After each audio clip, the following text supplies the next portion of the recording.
ह्याची कुठेतरी मला कल्पना आली जेव्हा हा हल्ला झाला तेव्हा, की मला आतून मी म्हणजे थरकाप झाला होता ना माझा, की बापरे, हे सगळं जे आपण ऐकलं होतं हे परत दिसतंय आपल्याला. कारण तुम्हाला तुमचा इतिहास माहिती नसेल तर तुम्ही तुमचा वर्तमान घडवूच शकत नाही. ज्या लोकांना काश्मीरचा भूतकाळ माहिती नाही आहे ती लोक परत जर आता काश्मीरला गेली आणि परत त्यांच्यावर हल्ला झाला तर खरंच या टेररिझमला टुरिझममधनं उत्तर देऊ शकतो का? कोण करणार आहे तिकडे टुरिझमचं? जी लोक आवाहन करतायत त्यांनी जावं तिकडे, त्यांनी करावं टुरिझम. पण मी कुणाला रेकमेंड करणार नाही आत्ता की जा हो तिकडे सगळं व्यवस्थित आहे. मला माहिती आहे तिथली परिस्थिती काय आहे. पण तिकडची आता सिच्युएशन बघता काय बदल झाला आहे. मग 1990चं दशक चालू आहे अजूनसुद्धा असंच वाटतंय. जिहादी दहशतवादाचे तिथले बळी ठरलेत मूळचे काश्मीरी पंडित, काश्मीरमधले हिंदू. त्यांच्यासोबत तुमच्या हल्ल्यानंतर काही बोलणं झालं का? तुम्ही कम्युनिकेट करू शकलात का? सगळ्यांचे फोन येत होते, कॉन्स्टंट फोन येत होते आणि बरेच लोक त्यातली म्हणजे काही लोक अक्षरशः ढसाढसा रडत होते फोनवरती. टुरिझम ही लाईफलाईन आहे तिथली. टुरिझम ब्लडलाईन आहे. टुरिझम शिवाय काश्मीर जगू शकत नाही. एवढं सगळं असताना तुम्ही पर्यटकांनाच मारता. सो आतंकवाद्यांचा तर एक आहे त्यांचं लक्ष की इथे एकही हिंदू आतमध्ये आला नाही पाहिजे. हा इतिहास जर हिंदूंना कळला नाही तर उद्या आणखीन तिकडे काही लोक जातील आणि आणखीन लोक बळी जातील. हल्ल्याने काय नष्ट केलं या क्षणी काश्मीरमधनं? टुरिझम नष्ट केलं आहे आणि काश्मीरी लोकांचं काय म्हणतो आपण रोजगार त्यांनी संपवला आहे पूर्णपणे. तर तुम्हाला काय वाटतंय की उत्तर कसं द्यायला हवं आहे? उत्तर कसं असायला हवं आहे? Enough is enough. खूप जीव गेले त्याच्यात आणि I don't think I am ready as an Indian. मी आणखीन भारतीय लोकांचे बळी जाताना माझ्याच्यानी बनवणार नाही. नमस्कार, मी ज्ञानदा कदम या विशेष पॉडकास्टमध्ये आपल्या सर्वांचं स्वागत करते. आज आपल्यासोबत आहेत अभिनेत्री पल्लवी जोशी. 22 एप्रिलला बैसरनच्या व्हॅलीमध्ये जो दहशतवादी हल्ला झाला त्यामुळे आपल्या देशातलं प्रत्येक संवेदनशील मन सध्या अस्वस्थ आहे. त्या हल्ल्याची जी दृश्य आपण पाहिली, त्या हल्ल्याचे जे गोळीबाराचे आवाज आपण ऐकले ते इतक्या सहजपणे विसरणं कुणालाही शक्य होणार नाही. आणि काश्मीरमधल्या लोकांना, काश्मीरला तर अजिबातच नाही.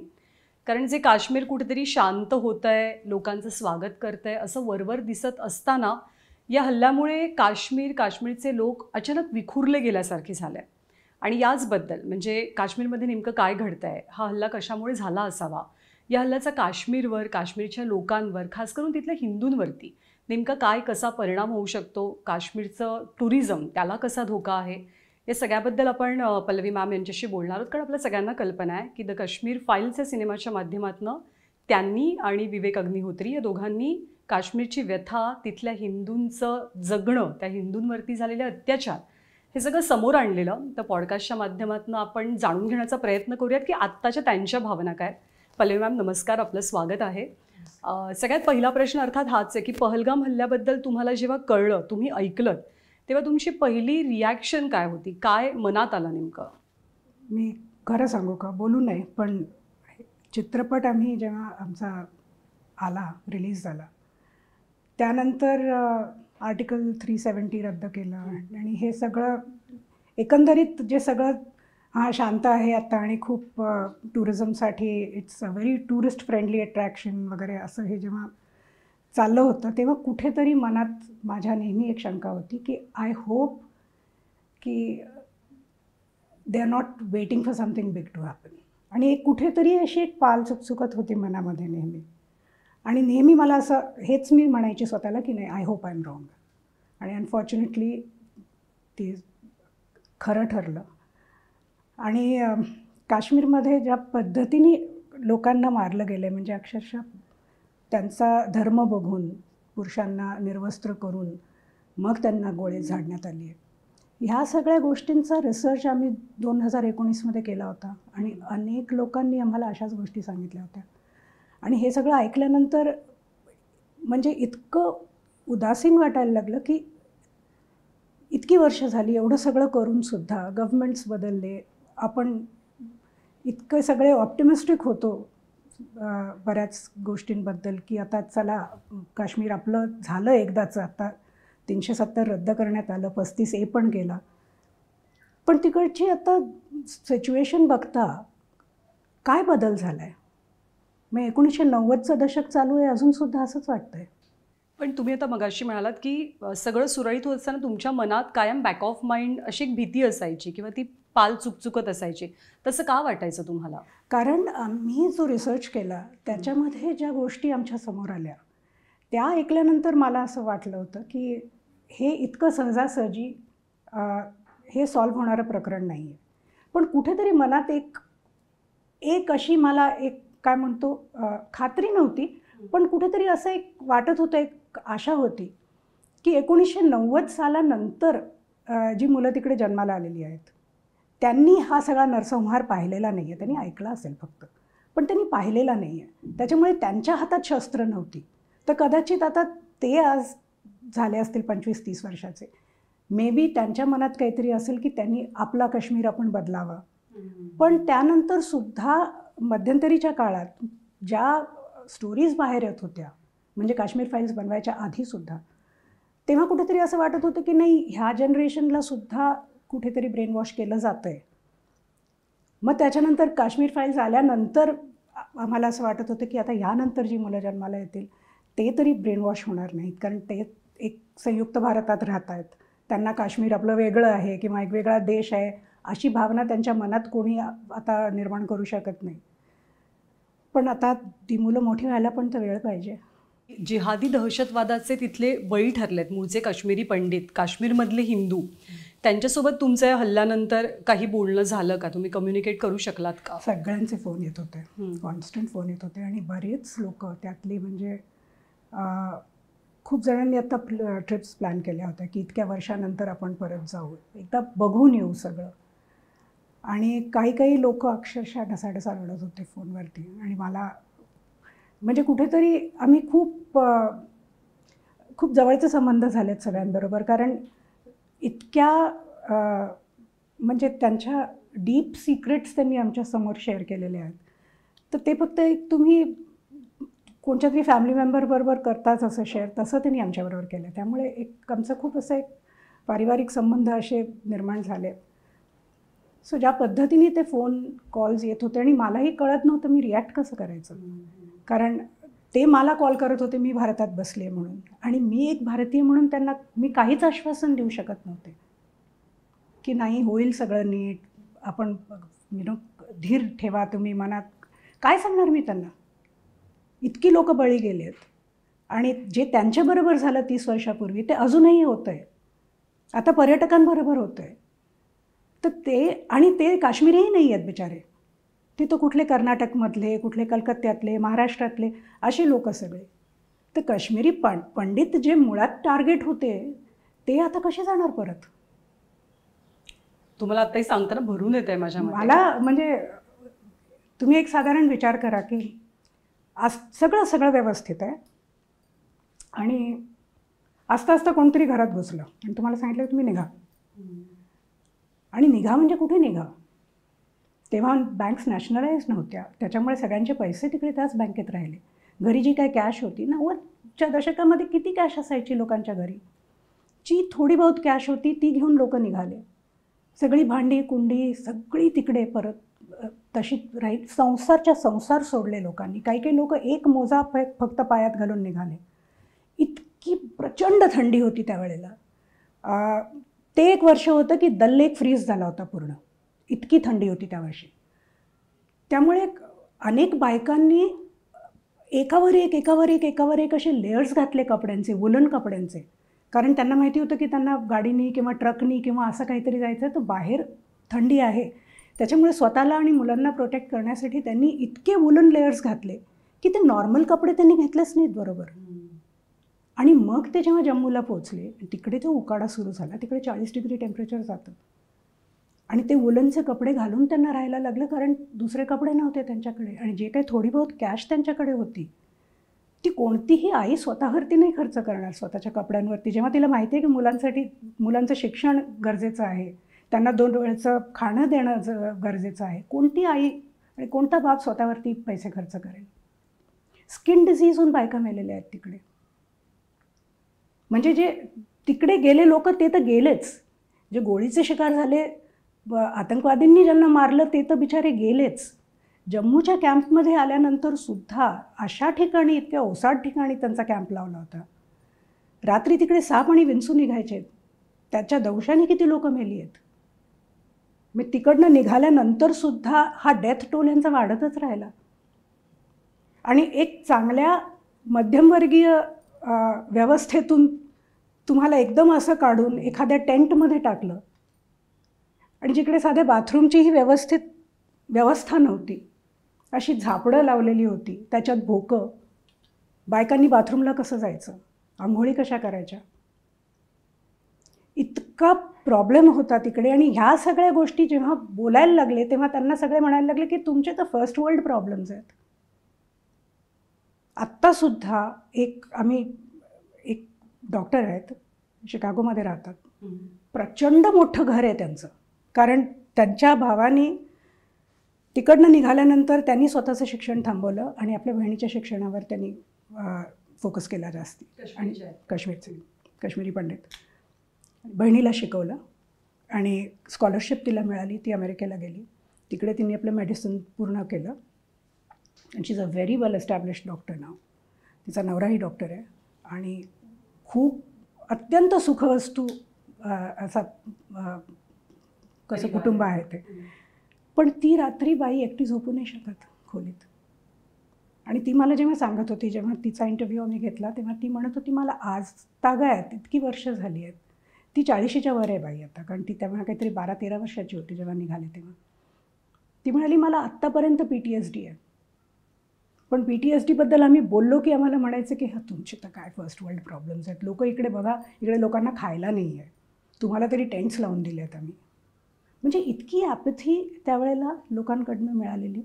आणि वोट बँक नव्हते, सगळं दाबलं, पूर्णपणे दाबून टाकलं ह्यांचं जे काही पेन होतं. का तर दंगे होतील. आणि नाही, काश्मीरच्या दृष्टीने हे पॉलिटिकली करेक्ट नाही आहे बाहेर निघणं ह्या गोष्टी.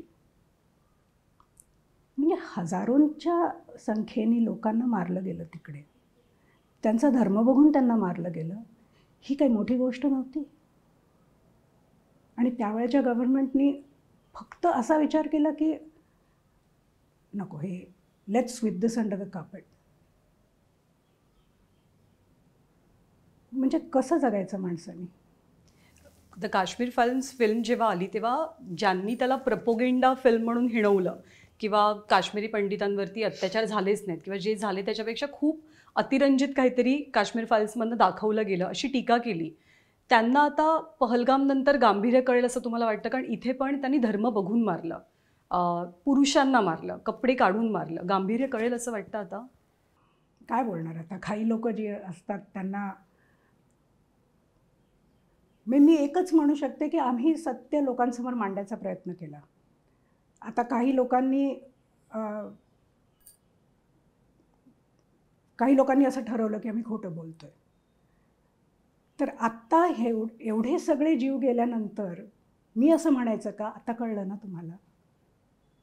आणि असं मी म्हटलं तर ह्याचा अर्थ असा की ते जीव जाण्याची वाट मी बघत होते. म्हणजे मला कोणत्याच बाजूने आता बोलता येत नाही आहे. पण लोकांना कधी कळणार, आणखीन किती जीव जायला लागतील, ज्या आधी लोकांना कळेल की हो खरंच there is a serious problem आणि we need to handle that problem, we need to tackle that problem. त्यामुळे म्हणजे आम्ही कोणतीही फिल्म बनवली की त्याला प्रोपोगंडा फिल्म म्हणणं खूप सोपं आहे.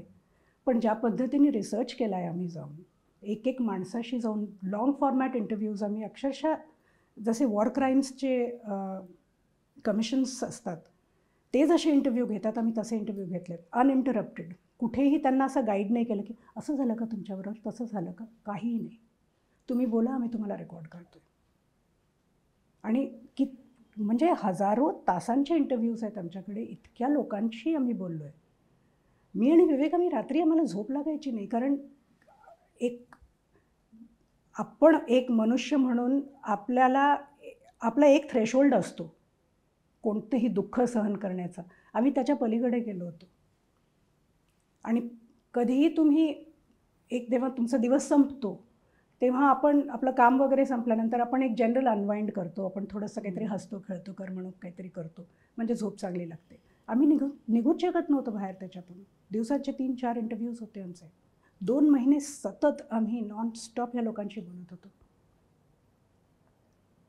आणि हे सगळं झाल्यानंतर म्हणजे PTSD काय असतं ह्याची कुठेतरी मला कल्पना आली जेव्हा हा हल्ला झाला तेव्हा, की मला आतून मी म्हणजे थरकाप झाला होता ना माझा, की बापरे, हे सगळं जे आपण ऐकलं होतं हे परत दिसतंय आपल्याला. आणि ते तर चला एका असा काळ होता की जो होऊन गेला होता. आपण पास्टबद्दल, आपण भूतकाळाबद्दल बोलत होतो, हे आत्ता होतं आहे आणि हे पुढेही होत राहणार आहे. मला फार त्रास होतो आहे तो हल्ला झाल्यापासून, कारण इतके क्लोज आहोत ना आम्ही त्या सगळ्यांशी, की सडनली. आणि हे जे व्हिडिओज आले आहेत बाहेर, आम्ही तर चला आम्ही फिल्ममेकर्स आहोत, आमचं काम आहे की ते व्हिज्युअल्स तसे क्रिएट करायचे, पण आम्हाला माहिती होतं आम्ही किती टेक्निकल होतो त्या बाबतीत, की नाही थोडा इकडे असा लेफ्ट उभा राहा, हां वो गोली वो उधर करना निशाणा, आमचे फाईट मास्टर्स वगैरे पण सांगत होते. त्यावेळेला ते सगळं टेक्निकल असतं, पण हे खरं होत होतं जेव्हा तुम्ही रियालिटी जेव्हा बघता तुम्ही डोळ्यासमोर. तुम्ही काश्मीर फाईलमधनं एक खूप मुद्दा महत्त्वाचा मांडला, तो म्हणजे आपल्या युवा पिढीला आपला इतिहासच माहीत नसतो, किंवा त्यांना तो शिकवला जात नाही म्हणून त्यांना तो कळत नाही. तर हा पण कुठेतरी एक मेन फॅक्टर, म्हणजे काश्मीरचा इतिहास, देशाचा इतिहास, तर हा पण तुम्हाला एक महत्त्वाचा मुद्दा वाटतो आता? अर्थात तो नेहमीच होता, कारण तुम्हाला तुमचा इतिहास माहिती नसेल तर तुम्ही तुमचा वर्तमान घडवूच शकत नाही. ज्या लोकांना काश्मीरचा भूतकाळ माहिती नाही आहे, ती लोक परत जर आता काश्मीरला गेली आणि परत त्यांच्यावर हल्ला झाला तर त्यांना इतिहास त्यांना कळणं गरजेचं नाही आहे. त्यांना हे कळायला नको की तिकडे काय झालं होतं काश्मीरी पंडितांसोबत.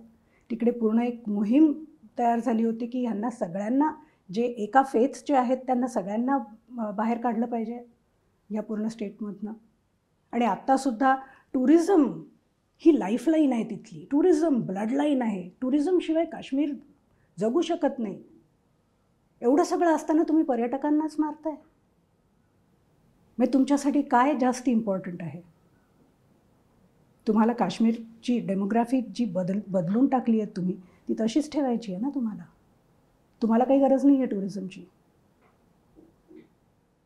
सो आतंकवाद्यांचा तर फक्त एक आहे त्यांचं लक्ष, की इथे एकही हिंदू आतमध्ये आला नाही पाहिजे.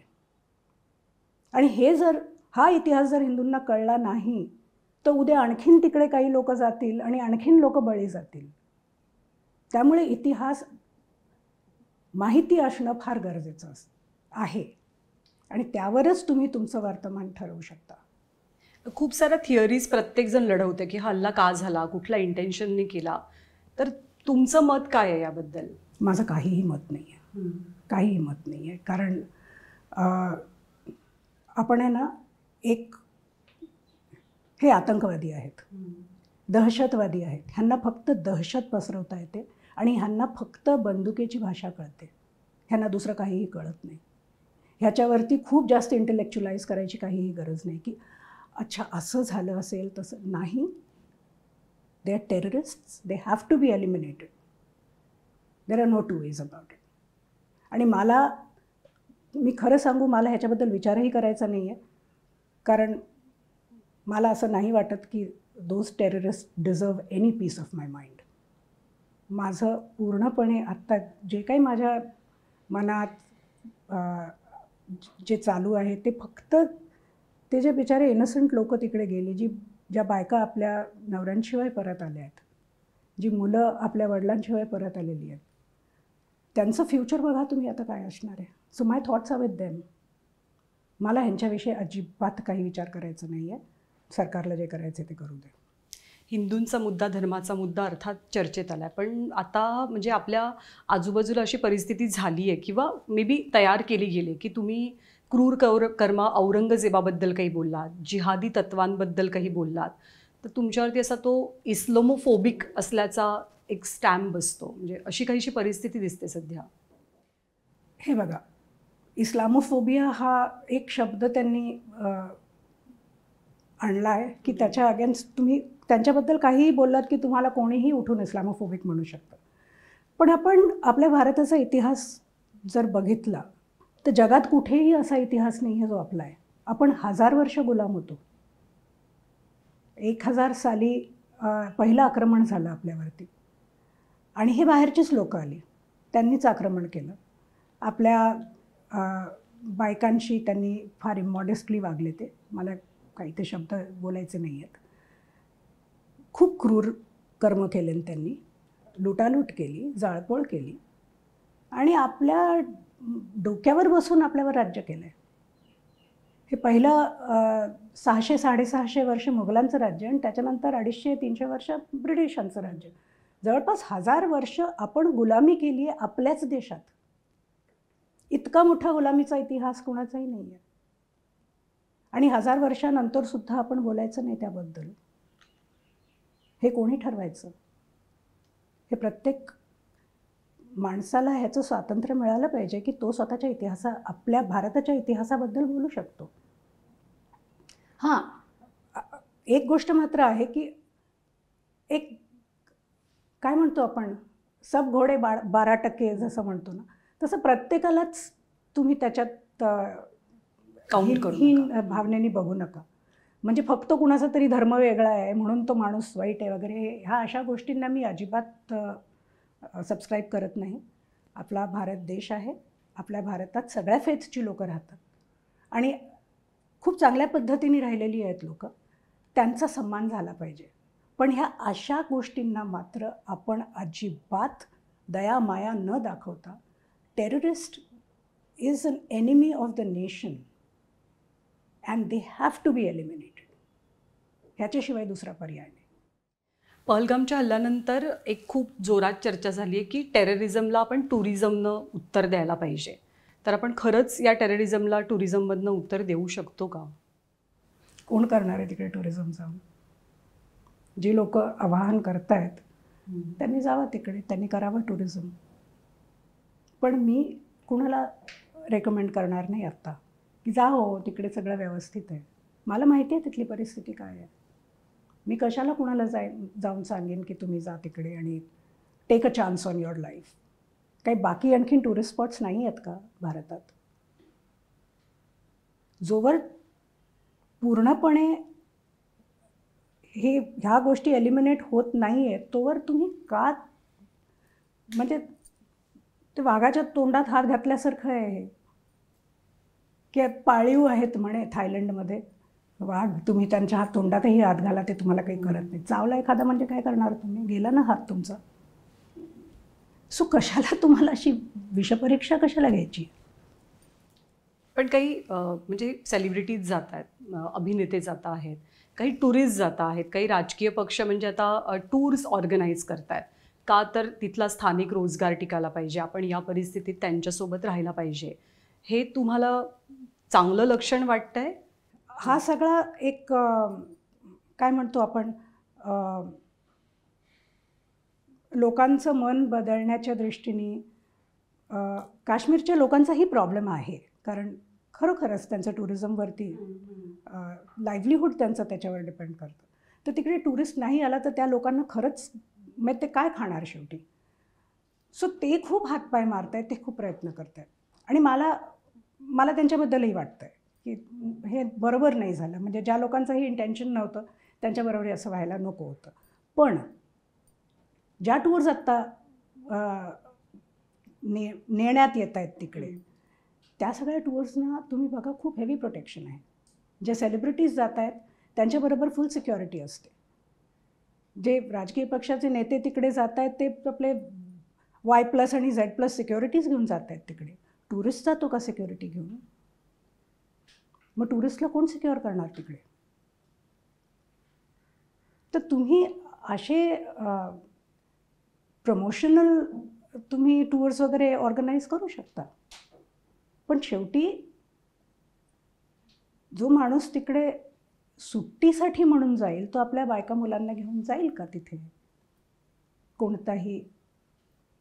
कोणत्याही परिवारात. म्हणजे फॉरगेट फॉर अ मिनिट की मी एक अभिनेत्री आहे किंवा मी काश्मीर फाईल्स बनवलं आहे किंवा काहीही. मी आत्ता बसले, मी पहलगाम अटॅकच्याबद्दल वाचलं आणि आमचं सुरू झालं की चला आता कुठेतरी जायचं आहे, जून महिन्यात कुठेतरी जाऊया सुट्टीवर. कुठे जाऊया? काश्मीरला जाऊया का? असं मनात विचार तरी येईल का ह्या क्षणी? आणि जर कोणाच्या आला तर I will be the first one to say, काय वेडा आहेस काय? तिकडे कुठे जातो आहे आपण? सो म्हणजे ऑप्टिक्ससाठी गोष्टी चांगल्या असतात, पण मला वाटतं प्रॅक्टिकली मी तर म्हणते की थोडं बहुत नुकसान होणार असेल पैशाचं वगैरे तरीसुद्धा you can take a chance. जीवाचं नुकसान तुम्ही कसं चान्स घेणार? Who is going to take that chance? या हल्ल्यानंतर एक प्रकारे असं झालं ना की प्रत्येकजण काश्मीर एक्सपर्ट बनला आहे, मे बी व्हॉट्सॲपमुळे, सोशल मीडियामुळे. त्यामुळे सगळेजण असे वेगवेगळे सल्ले द्यायला प्रत्येकानं सुरुवात केली. अरे हे करायला पाहिजे, अरे ते करायला पाहिजे. पण खरंच काही 100 किलोमीटर दूर बसलेल्या माणसाला, ज्याने कशाची झळ आत्तापर्यंत सहन नाही केली आहे, त्याला काश्मीर समजू शकतो, समजणं शक्य आहे? काश्मीर समजायला हवा. आणि जर खरोखर काश्मीर काय आहे हे जाणून घ्यायचं असेल तर मार्ग खूप आहेत. पण हां, ती मनामध्ये ती तीव्रता निर्माण व्हायला पाहिजे. सोशल मीडिया काय करतं ना, सोशल मीडिया एक ते पूर्वी नाही एक झोपेचं औषध द्यायचे लहान मुलांना खेळून आल्यानंतर, की चला आता रिलॅक्स होतात मुलं त्याने आणि मग छान झोप लागते त्यांना. हे सोशल मीडियाने हे केलं आहे आपल्याबरोबर. सोशल मीडिया कुठेतरी आपली खूप दिशाभूल करतं आहे. आणि जसं आत्ता तू म्हणालीस त्याप्रमाणे प्रत्येकजण एक्सपर्ट झालेला आहे आणि इथे इतका केओस झाला आहे सध्या. ऐकायची कोणाची तयारी नाही आहे, बोलायला सगळे उभे आहेत. आणि प्रत्येक माणसाला वाटतं की मला जे माहिती आहे तो दुसऱ्याला माहितीच नाही आहे. त्याच्यामुळे सगळेच वक्ते झाले आहेत आता आणि सगळेच वक्तव्य करतात. एवढ्याशा नॉलेजवरती सुद्धा काहीही रिसर्च नसताना, काही नसताना फक्त उचलली जीभ आणि लावली टाळ्याला. आणि कॅमेराची तर आजकाल कुणाला भीती उरलीच नाही आहे. त्यामुळे कुणाचं तरी पॉडकास्ट बघून किंवा कुणाचं तरी काहीतरी बघून लोक आजकाल आपली मतं बनवायला लागली आहेत. तो आपल्याला पूर्वी जसं चारी बाजूनी इन्फॉर्मेशन यायची, एक जर्नलिझम नावाची एक गोष्ट होती की लोक जाऊन प्रश्न विचारायचे, प्रश्न करायचे, हार्ड प्रश्न विचारायचे सरकारला. आज कुठे आहे? त्याच्यामुळे सगळ्यांचीच दिशाभूल झालेली आहे. पण तरीसुद्धा काही गोष्टी जाणून घ्यायच्या असतील तर technology is your best friend. तुम्ही खरंच तिकडे जाऊ शकता. काश्मीर काय, तुम्ही कोणताही जगातला कोणत्याही एरियावरती, कोणत्याही जिओपॉलिटिकल झोन्सवरती, कोणत्याही पॉलिटिक्सवरती, कोणत्याही सोशल स्ट्रक्चरबद्दल काहीही तुम्ही रिसर्च करू शकता आणि तो तुम्हाला मिळेल. फक्त तो मानपाठ एक करून तो रिसर्च करायला लागतो. त्याच्यात तुमच्यामध्ये ती जिज्ञासू वृत्ती पाहिजे तेवढी. या हल्ल्यानंतर ना एक शब्द खूप चर्चेत आला आहे, तो शब्द आहे काश्मीरियत. तर काश्मीरियत खूप व्यापक शब्द आहे खरं तर. तर काश्मीरियत म्हणजे एक्झॅक्टली काय? काश्मीरियत हा शब्द खूप आधीपासून आहे प्रचलित आणि प्रत्येक वेळेला असे हमले झाले की हे आमची काश्मीरियत आहे आणि त्याच्यात हे बसत नाही हे असं म्हटलं जातं. पण मुळात काश्मीरियत म्हणजे काय आहे हे विचारलं तर कोणालाही सांगता येत नाही. ही एक फक्त अशी एक टर्म कॉइन केली आहे. काय आहे काश्मीरियत हे खरंच मला वाटतं की कोणीतरी विचारावं, कॅमेरावरती विचारावं. आणि तुम्हाला उत्तर काय मिळतं आहे बघा, किती वरवरचं उत्तर मिळेल तुम्हाला. So there is nothing is Kashmiriyat. आणि फक्त एकाच धर्माचे लोक जेव्हा एकत्र राहतात तेव्हा ते त्यांच्यामध्ये काहीही रूल्स बनवू शकतात ना. पण आपण जसं सर्व धर्म समभाव आपण म्हणतो किंवा निरपेक्षता जी आपल्या संविधानात लिहिली गेलेली आहे, प्रिॲम्बलमध्ये लिहिली गेलेली आहे, सेक्युलरिझम, ते तिकडे मानलं जातं का? ज्या स्टेट्समध्ये खरोखर ह्याचा रिस्पेक्ट होतो त्या स्टेट्स तुम्ही बघा, तिकडे काही असे शब्द आहेत का? तिकडे आपल्याला सेक्युलरिझम हा शब्द पुरतो. आपल्या महाराष्ट्रात असा काही शब्द आहे का? सो हे सगळं आय थिंक काय म्हणतो, हे दिशाभूल करण्याच्या गोष्टी आहेत ह्या, असं काहीही नाही आहे. There is nothing called Kashmiriyat. आणखी एक मुद्दा म्हणजे स्थानिक सपोर्टचा, लोकल सपोर्टचा. म्हणजे आता ते उघड झालं आहे NIAच्या तपासामध्ये आत्तापर्यंत की हो, स्थानिक सपोर्ट मिळालेला होता. तर हा स्थानिक सपोर्ट कसा मिळतो? म्हणजे आपल्याला वाटतं की आपलं सैन्य तैनात आहे, म्हणजे जो सामान्य माणूस बघतो त्याला की अरे आपलं इंटेलिजन्स इतकं चांगलं काम करतं आहे, आपली आर्मी खूप स्ट्रॉंग आहे, बट स्टील अजूनही काश्मीरमध्ये हा लोकल सपोर्ट मिळणं इतकं सहज शक्य आहे का? काय आहे ना, त्याचे खूप जॉग्राफिकल रिझन्स पण आहेत. एक तर आपल्या बॉर्डर्स ज्या आहेत त्या खूप पोरस आहेत. आपण जेव्हा बॉर्डरचा विचार करतो तर आपल्याला असा एक खांब दिसतो नुसता, पण तो पूर्ण रिजन जो आहे तो अक्षरशः त्या जयपूरपासून जो सुरू जैसलमेरपासून जो सुरू होतो, तो जो पूर्ण आपली बॉर्डर आहे अगदी वरपर्यंत जाते ती. आणि त्या वेगळ्या वेगळ्या टेरेन्स आहेत, ते वेगळे वेगळे पासेस आहेत तिकडे. आता प्रत्येक ठिकाणी काही सैन्य आपण नाही ठेवू शकत, त्याच्यामुळे आपलं सैन्य खाली असतं, डोंगरांच्या खाली असतं. काही आपले कॅम्प्स आहेत वरतीसुद्धा, पण तिकडे वरती तुम्ही सैन्य ठेवू शकता. आणि एक तुमची तुकडी सैन्याची जर इकडे असेल तर दुसरी 10 किलोमीटर पलीकडे असेल ना. प्रत्येक इंचावरती तुम्ही माणूस नाही ठेवू शकत. त्यांना मधून बरोबर रस्ते मिळतात घुसण्याचे. Infiltration is the easiest thing to do. ठीक आहे, आता टेक्नॉलॉजी सपोर्ट खूप आहे आपल्या आर्मीकडे, आणखी they are doing a wonderful job. खूप कमी झालं आहे, पण तरी आतले सुरुंग बिरुंग जे त्यांनी बनवून ठेवले आहेत ते तर आहेतच अजून. आणि आर्मीने एक गोष्ट सांगितलेली होती आम्हाला जेव्हा आम्ही तिकडे शूट करत होतो की जगातलं फास्टेस्ट नेटवर्क कोणतं? तर आम्ही म्हटलं कोणतं? आम्हाला वाटलं की कोणत्या तरी मोबाईल कंपनीचं नाव सांगते. ते म्हणाले काश्मीर. इथे जो कोणताही माणूस आला आतमध्ये की अशी न्यूज पसरते ती. हे नेटवर्क इतकं स्ट्रॉंग आहे या लोकांचं.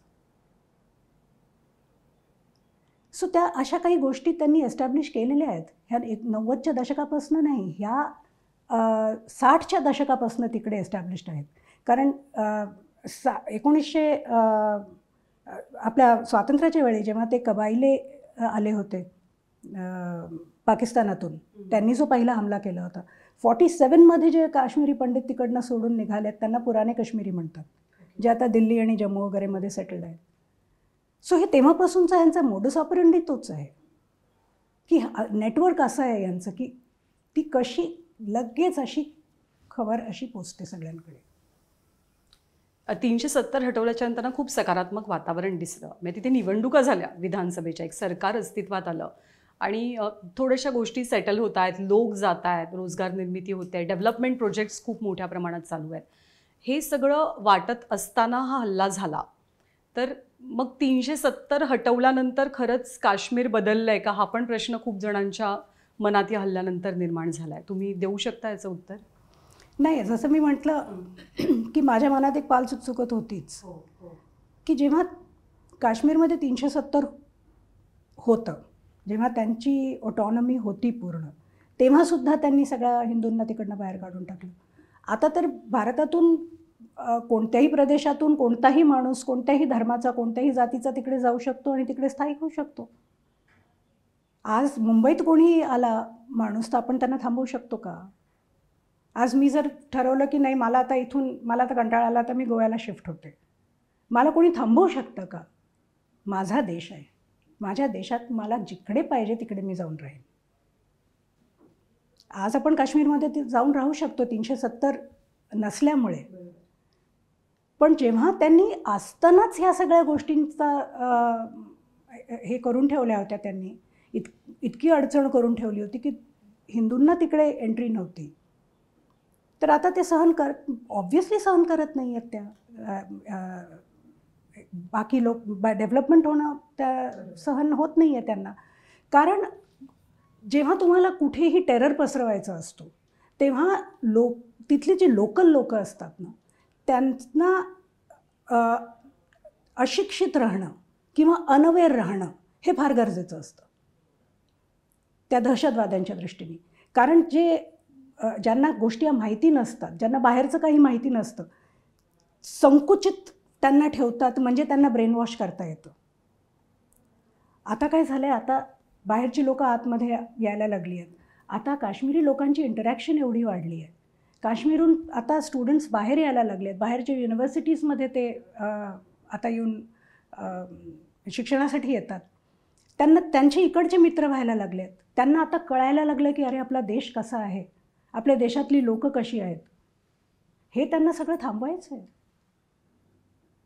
आणि म्हणून ही डेव्हलपमेंट त्यांना नको आहे तिकडे. या हल्ल्याने कशाचं सगळ्यात जास्त मोठं नुकसान झालं आहे? म्हणजे टुरिझम, काश्मीरच्या टुरिझमचं झालं आहे, रोजगाराचं झालं आहे, डेव्हलपमेंटचं झालेलं आहे. या हल्ल्याने काय नष्ट केलं या क्षणी काश्मीरमधनं? टुरिझम नष्ट केलं आहे आणि काश्मीरी लोकांचं काय म्हणतो आपण, रोजगार त्यांनी संपवला आहे पूर्णपणे. म्हणजे ज्या पद्धतीने काश्मीरी लोक आता काय म्हणू, थोडं एक पाऊल पुढे टाकायचा प्रयत्न करत होते. मी एक थोडंसं डायग्रेस करते.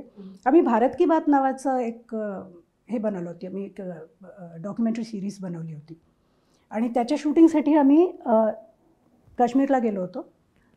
दिस वॉज बिफोर 370 आणि प्रचंड थंडी होती. डिसेंबर महिन्यात शूट करत होतो. मी दल लेकमध्ये होतो आणि सकाळी विवेकला सूर्योदयाचे काहीतरी शॉट्स घ्यायचे होते आणि मी त्या दल लेकच्या बोटीत त्या पाण्यात, आणि म्हणजे अशी कुडकुडी भरली होती मला पूर्ण. तर आमच्या बोटीच्या बाजूला एक दुसरी बोट आली आणि तिकडे तो एक माणूस काहवा आम्हाला देत होता. तर मी सारखा दर 10 मिनिटांनी तो काहवा घेऊन पित होते आणि खूप छान गप्पा बिप्पा मारत होता. सो मध्ये मध्ये जे शॉट्सच्या मध्ये जर कॅमेरा इकडे प्लेस कर तिकडे प्लेस कर ह्याच्यामध्ये चालू होतं तेव्हा मी त्याच्याशी गप्पा मारत होते.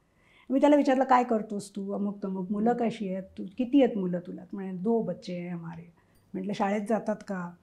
म्हणजे हां 5वीपर्यंत केली ना त्यांनी शाळा, आता नाही करत आहे तो. म्हटलं का? तर तू काहीतरी मला 8वी 9वी काहीतरी म्हणाला की त्याच्यानंतर का 10वी त्याच्यानंतर शाळा नाही आहे. कॉलेज पण इकडे एकच आहे पण त्याच्या फीस पण खूप जास्ती आहेत, अमुक तमुक. तर मी म्हटलं अरे मुलाला शिकवणार नाहीस तू पुढे? नाही क्या करेगा अभी पढ़ के. मी म्हटलं मग तो काय होणार मोठा झाल्यानंतर? तर तो म्हणाला हमारे जैसे कावा बेचेगा. आणि मी म्हटलं आप अब्बा क्या करते थे? तुम्ही वो भी कावा बेचते थे. म्हणजे त्यांच्यासमोर काहीच नव्हतं त्यावेळेला की आता आम्ही कावा विकतोय, माझ्या वडिलांनी तेच केलं, माझा मुलगाही तेच करेल. पण एकदम डेव्हलपमेंट आल्या कारणाने तिकडे एम्प्लॉयमेंट ऑपॉर्च्युनिटीज वाढायला लागल्या होत्या.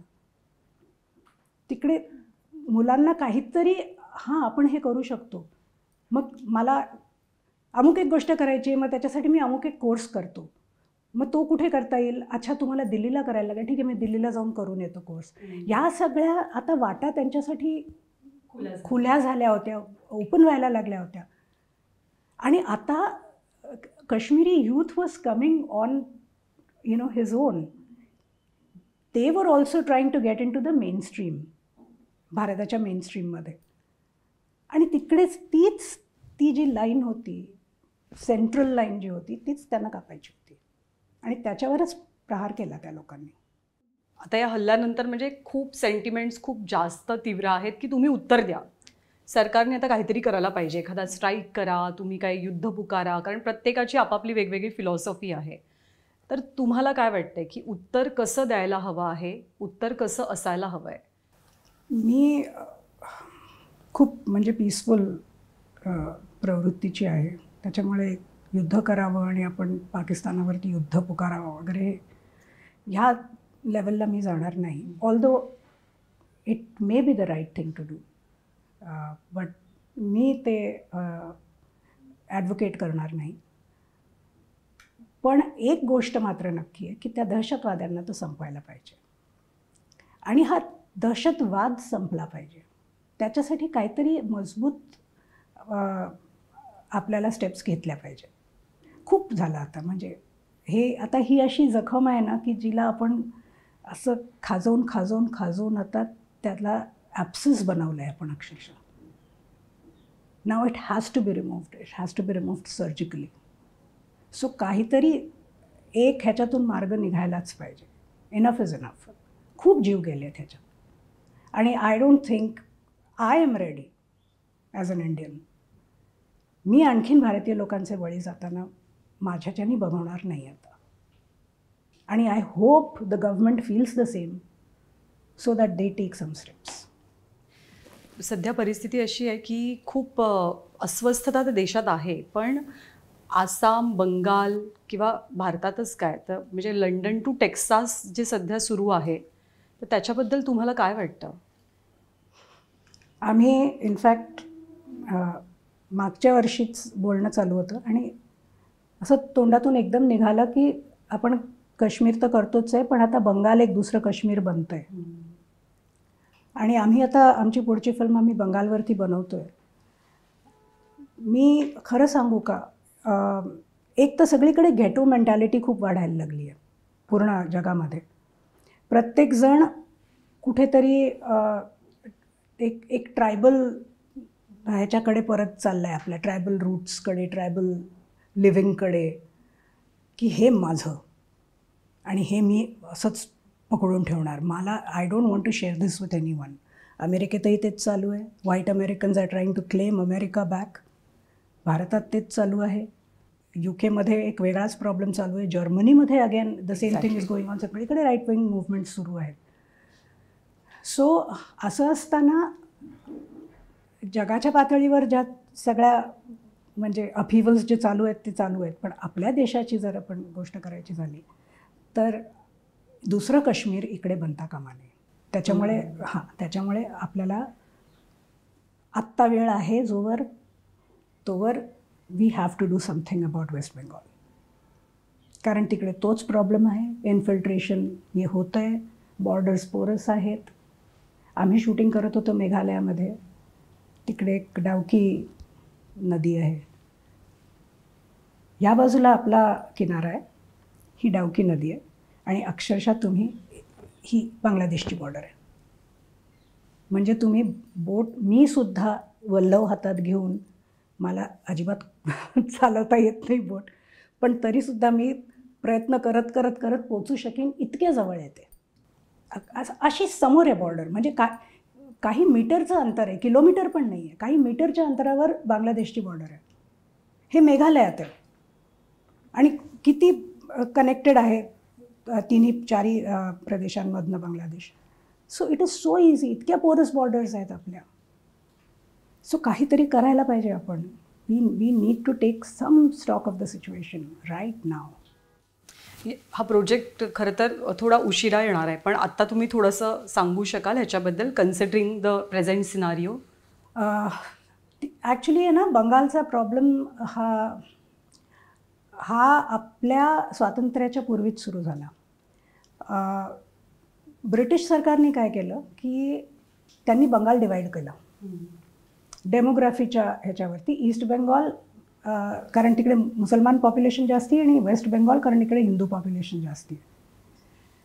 त्यामुळे बेंगॉल रेनेसान्स आला तिकडे.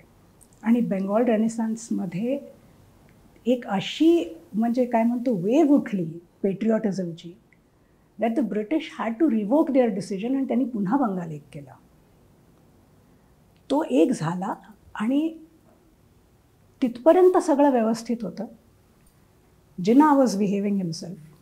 पण त्यावेळेला लुक ॲट दी आयरनी, सारे जहाँ से अच्छा हिंदुस्तान हमारा हे ज्यांनी लिहिलं, कवी इक्बाल, सर्वात आधी त्यांच्या डोक्यात ही कल्पना आली की मुसलमानांसाठी एक वेगळा देश पाहिजे. It's so ironical. आणि त्यांनी जिन्नाशी बोलायला सुरुवात केली आणि Jinnah got completely brainwashed by him. आणि कलकत्ता पाकिस्तानात गेलं पाहिजे हे एक खूप मोठ्या स्तरावरती ही मोहीम सुरू झाली. आणि कळावं भारत म्हणजे काँग्रेसला, इंडियन काँग्रेसला कळावं की त्यांना आपल्याला कलकत्ता द्यायलाच लागेल, म्हणून इनको ऐसा सबक सिखाओ की कभी ना भूल पाए, असा एक कॉल आला. जिन्नांनी हा कॉल दिला. त्यावेळेला बेंगॉल प्रेसिडेन्सी होती आणि प्रेसिडेन्सीचे प्राईम मिनिस्टर्स असायचे. आपलं बेंगॉल प्रेसिडेन्सीचे प्राईम मिनिस्टर सुहरावर्दी होते. सुहरावर्दी डिसाइडेड की डिरेक्ट ॲक्शन डे हा करायचा. What is direct action day? म्हणजे सगळीकडनं कोंडी करायची आणि हिंदूंचा नरसंहार करायचा. आणि त्यांनी तो 16 ऑगस्ट ही डेट त्यांनी चूज केली, कारण त्या वर्षी त्या दरम्यान रमजान चालू होता आणि तो दिवस होता when the great battle of Badr आपण ऐकली असेल तू. It was fought on that day. म्हणून तो जिहादचा दिवस आहे आणि आजच मी कॉल देतो की तुम्ही सगळ्या हिंदूंना मारा. हा इतिहास आहे आपला. आणि डिरेक्ट ॲक्शन डेमध्ये प्रचंड प्रमाणात कापलं गेलं हिंदूंना. आणि जेव्हा ते व्हायला लागलं तेव्हा एक हिंदू खाटीक होता, तो ब्राह्मण होता, पण तो खाटिकाचं काम करायचा. त्याला गोपाळ पाठा म्हणायचे. पाठा म्हणजे बकरा बंगाली भाषेत. गोपाळ पाठा उठला आणि तो म्हणाला की आम्ही याचं उत्तर देणार प्रॉपर. आणि त्यांनी बिहारींना घेतलं आपल्यासोबत, त्यांनी सिखांना घेतलं आपल्यासोबत आणि त्यांनी आपली स्वतःची आर्मी तयार केली. आणि तिसऱ्या दिवशी त्यांनी अटॅक सुरू केले आणि त्याच्यानंतर गोपाळ पाठा आणि त्याच्या आर्मीनी इतक्या मुसलमानांना मारलं, म्हणजे इतक्या मोठ्या प्रमाणात तिकडे जीव गेले दोन्ही बाजूच्या लोकांचे की it was non as the great का म्हणतात माहिती नाही, पण ग्रेट कॅलकटा किलिंग अशी हेडलाईन आली होती ब्रिटिश न्यूजपेपर्समध्ये. आणि सगळं तेच, डेमोग्राफी बदला, हिंदूंना इकडनं काढा. त्याच्यानंतर नोआखलीमध्ये तेच झालं, कारण नोआखली बांगलादेशात जाणार होतं. तिकडनंच ज्या पद्धतीने हिंदूंना मारलं आहे आणि तिकडनं त्यांना फेकून दिलं. सो ह्या सगळ्या गोष्टी, हा जर आपला इतिहास आहे तर आत्ता काय चालू आहे? संदेशखालीमध्ये काय चालू आहे? मागच्याच वर्षी संदेशखालीच्या काही गोष्टी बाहेर निघाल्या का? ह्याच वर्षी मला वाटतं, गेल्या वर्षी ना. सो तिकडे अजूनही तेच चालू आहे. आणि बायका ह्या they become the weapons for these people, कारण त्यांना माहिती आहे की these are the weak points. तर जितकं ते बायकांना जेवढं प्रताडित करता येतील तेवढं ते करतात, सगळ्या पद्धतीने. आणि बायका आणि लहान मुलं हे सर्वात पहिला यांचा शिकार बनतात. सो आम्ही ह्या 2 टाईमलाईन्स परत जक्स्टापोज केलेल्या आहेत की आता सध्या काय चालू आहे. आणि आम्ही म्हणजे I don't know whether to laugh or cry on this. आम्ही असा विचार केला की बंगालच्या एका अशा शहरामध्ये आपण हे बनवूया, म्हणजे शहर आपण असं निवडूया जिकडे या सगळ्या गोष्टी झालेल्या नाही आहेत. सो लोकांना असं नको वाटायला की आपण ह्याचं उदाहरण केलं आहे. आणि हे म्हणून आम्ही मुर्शिदाबाद ठरवलं करायचं. आणि आता मुर्शिदाबादचा कांड झाला आहे बघा. आमच्या फिल्ममध्ये मुर्शिदाबाद शहर आहे. सो बिकट परिस्थिती आहे सध्या देशाची, पण will come out of it. I have full faith. नाही, डेफिनेटली. आणि आता एकजूट दाखवणं, संयम दाखवणं आणि विश्वास ठेवणं, जी सिस्टीम आहे त्या सिस्टीमवरती विश्वास ठेवणं हे खूप गरजेचं आहे. आणि एकता ही तर खूपच महत्त्वाची आहे. तुमच्या हातात एक माध्यम आहे आणि अर्थातच तुम्ही सत्य दाखवण्यासाठी किंवा फॅक्ट्स मांडण्यासाठी त्या माध्यमाचा वापर करताय. पुढचं प्रोजेक्टसुद्धा तुमचं तसंच आहे. त्यासाठी तुम्हाला शुभेच्छा. आणि आज वेळ दिलात. काश्मीरबद्दल तुम्ही बऱ्याच गोष्टी सांगितल्यात की ज्या कदाचित याआधी लोकांना माहिती नाही, किंवा एक आय ओपनर म्हणतो आपण, रियालिटी चेकर किंवा आय ओपनर, तसं बनण्याचं तुम्ही आत्ता काम केलेलं आहे. त्याबद्दल मनापासून आभार आपले. Thank you. I don't know if I have been an eye opener, कारण जसं मी म्हटलं की सध्या इतका केऑस आहे आणि सगळे लोक आपली मतं मांडत आहेत. पण म्हणून मी जास्ती बोलत नाही, कारण त्या आवाजात एक आणखीन आवाज आपला कुठेतरी हरवला नाही गेला पाहिजे, म्हणून मी फार कमी बोलते. मी सोशल मीडियावर म्हणून नाही आहे, पण काही विषय असे असतात की ते फार जवळचे असतात आणि काही गोष्टी फार लागतात मनाला. आणि त्यामुळे तू जेव्हा म्हणालीस की या काश्मीर अटॅक्सबद्दल बोलूया, तर मी सहजासहजी बोलत नाही पॉलिटिकल गोष्टींवरती, कारण मला मनापासून पॉलिटिक्स आवडत नाही. पण I think I owe something to the Kashmiri Pandits, आणि म्हणून मी म्हटलं की मी आज म्हणून बोलायला तयार झाले. So thank you for talking to मी.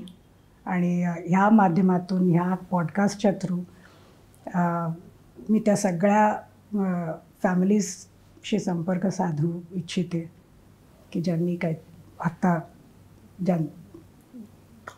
शिकार झाले आहेत, ज्यांच्या घरचे. Nothing can bring back those people.